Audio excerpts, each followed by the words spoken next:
Com certeza.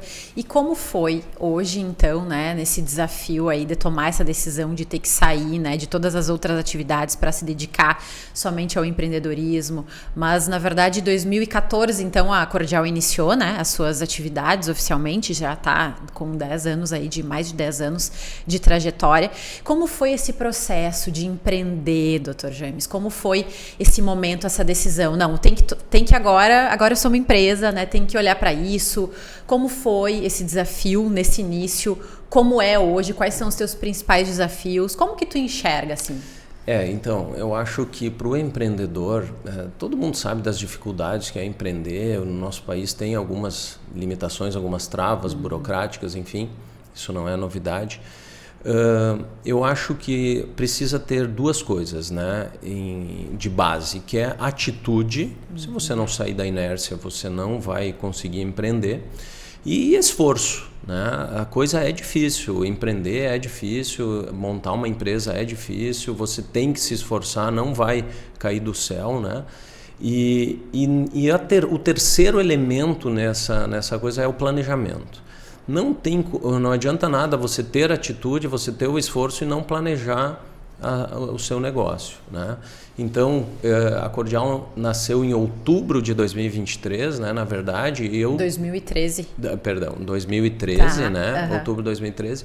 E a gente ficou 6 meses organizando isso, né? Eu saí da outra clínica que eu trabalhava, né? Aprendi muito lá, acho que foi uma troca, né, de experiências com os colegas que trabalhavam lá. A gente pôde acrescentar para eles, eles acrescentaram para nós, mas encerrou um ciclo.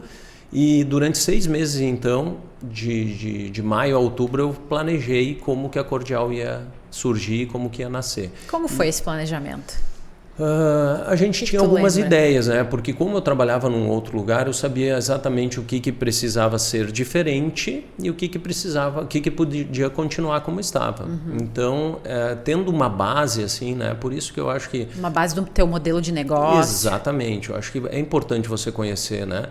A teoria, ela não te entrega tudo, né? Não. Você está na prática lá, então eu acho assim, quem começa numa função, numa empresa mais baixa, não tem tanto problema, porque ele vai dominar aquela empresa, né? Vai conhecer a sua função, vai conseguir entender como funciona aquela empresa, para inclusive lançar voos mais altos na própria empresa, né? Com atitude, esforço e se planejando, né? Também. Ou lançar uma nova empresa, empreender, né? Naquela área. Mas eu acho que tem que ter uma bagagem para isso. E aí então a gente traçou alguns planos de trazer algumas pessoas junto conosco, competentes, né, para a gente poder lançar mão disso, porque o quarto elemento, então, né, atitude, esforço, planejamento, e o quarto elemento é formar um time bom, né? Então, uma das pessoas que trabalha lá com nós na Cordial, a Adriana, ela veio já da outra clínica, né? O Peterson, que é o nosso colega médico lá, o Carlos Henrique Peterson, extremamente competente, assim, né? Também cuida de vários exames lá da Cordial. Também veio junto com nós nessa empreitada aí e deu super certo, né? A gente, um trio aí, depois se adicionaram outros funcionários e pessoas que continuam com a gente lá. E eu acho que essa formação do time, aliado à atitude, ao esforço, que a gente faz esforço diário para tentar se superar cada vez mais, né? Quer seja esforço de investimentos, equipamentos de última geração, que é uma coisa que a gente preza bastante, quer seja atender bem o paciente, proporcionar algo a mais, entregar algo a mais para o paciente, eu acho que tudo isso é importante. Com certeza. E dentre, então, né, esses quatro elementos que tu falaste, atitude, o esforço, o planejamento, formar um bom time. Aqui, dentro desses 4 itens, a gente tem muitos desafios, né? Muitas situações que acontecem ao longo do dia, a cada dia, desafios novos, são pessoas, a gente está lidando com pessoas, né? Ao ter um time, tu está lidando com diversas questões ali. E o que tu enxerga como principal desafio, assim, hoje, atualmente, nessa gestão desse negócio e de qualquer negócio, ou de outros negócios que tu tenha também? Eu acho assim que eu tenho um pouco mais de dificuldade, talvez, nessa questão da gestão de pessoas, né? A gente não é treinado como médico para ser um empreendedor ou para ser um administrador, né? E a gestão de pessoas, as pessoas pensam diferente, né? Cada um tem os seus objetivos, cada um tem as suas dificuldades. E às vezes poder interpretar tudo isso é complexo, né? O meu foco também é muito operacional ainda, né? Eu estou muito ainda com o meu tempo ocupado na operação, realizando exames, né? É um período do dia mais do que uma jornada de trabalho normal. Então acaba sobrando um pouco tempo, às vezes, para reparar esse tipo de coisa. Mas aí, como tenho essas pessoas que vêm comigo há mais tempo, a gente consegue delegar alguns dados, né? Algumas situações, algumas questões do dia a dia, que essa pessoa então pode te substituir em alguns momentos e quando que for para dar uma palavra final a gente agir, né? A gente tem uma limitação no mercado assim de profissionais comprometidos, né? Então é difícil montar esse time, né? Perfeito. E então os desafios estão aí. Cabe a gente conseguir moldar às vezes um profissional. Se vem alguém não com tanta experiência, que a gente possa moldar ele também é um fator que pode agregar bastante para a empresa, né? Perfeito, é o que a gente sempre fala, né?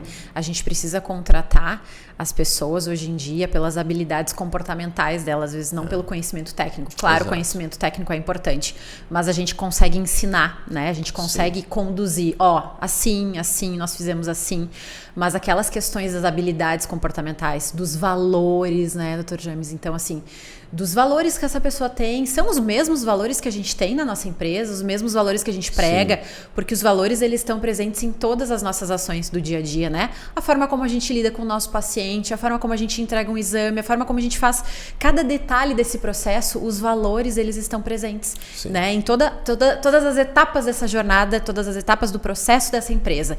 E aí a gente precisa achar uma equipe que esteja de acordo com isso, né? Que não pense ou que foque em valores diferentes, que não tenha outros focos, porque isso pode prejudicar muito a reputação, a imagem, enfim, da tua empresa. Com né? certeza, ainda mais quando que a gente pensa igual, né, com a equipe, a gente só quer o sucesso da equipe, inclusive. Perfeito. Né? Então, as pessoas que saíram da Cordial nesses 10, aí, entrando para o 11º ano, elas foram para algum lugar melhor. Né? Elas foram buscar os seus objetivos ou empreenderam elas mesmas ou alcançar uma promoção na sua função, né? Então a gente também se orgulha de poder ter contribuído para dar uma base para essas pessoas, que é o que a gente estava conversando antes, né? Da pessoa ter aquela prática, se dedicar num certo ambiente e depois poder ou lançar a sua empresa ou crescer dentro do negócio mesmo. Né? Perfeito. E sabe que tem uma coisa que a gente vê muito, né? Que são mas eu não vou treinar a minha equipe, eu não vou fazer minha equipe, daqui a pouco a pessoa tá indo embora, né? Vai deixar. E se ela for embora, se ela for para outra empresa, né? Sim, mas tu já parou para pensar e se ela fica desqualificada desse jeito na tua empresa e ela tá entregando esse tipo de entrega para o teu cliente, para o teu paciente, né? Então, o quanto é importante ter tu olhar para isso e tu saber, não, precisa investir nessas pessoas, precisa treinar, precisa olhar para essas pessoas, né? Tanto da equipe de atendimento quanto da equipe técnica, enfim, tem que olhar para isso, porque afinal de contas são elas que estão entregando o teu serviço, estão elas que estão entregando o bem maior que é a tua entrega para o teu cliente, né? Então, pensar nisso e não pensar, mas e se, né? E se?